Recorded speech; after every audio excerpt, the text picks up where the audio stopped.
Құрманғазы ауданында 40-қа жуық түлек білім ордаларының аумағына ағаш көшеттерін отырғызды. Шара Таза Қазақстан бағдарламасы аясында ұйымдастырылып, еліміз бойынша өткен эко-челленджді қолдады.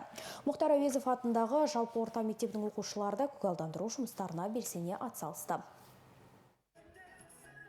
Биыл ауданда 623 оқушы мектеп бітіріп, үлкен өмірге қадам басады. Солардың бірі Құндыз жеткіншек. Жас түлек отырғызылған әрбір көшет елге деген сүйіспеншілігіміздің бейнесі дейді.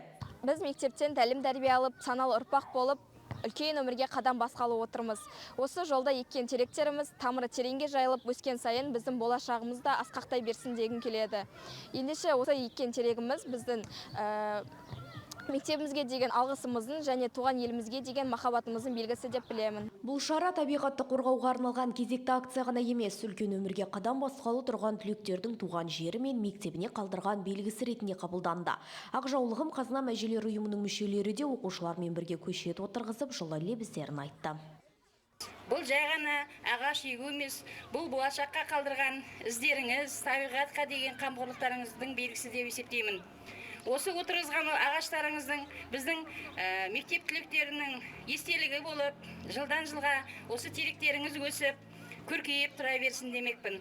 Бұл челленджі арқылы біз тек табиғатты қорғау ғана емес, сонымен бірге кейінгі ұрпаққа үлгі көрсететін, табиғатты аялау әрбір ұрпақтың міндеті екендігін айқындайтын іс деп есептеймін. Бүгін егілген ағаштар ертең саялы баққа айналмақ. Түлектер отырғызған әрбір көшет жас ұрпақтың туған жерге деген сүйіспеншілігі мен болашаққа деген сенімінің нышаны.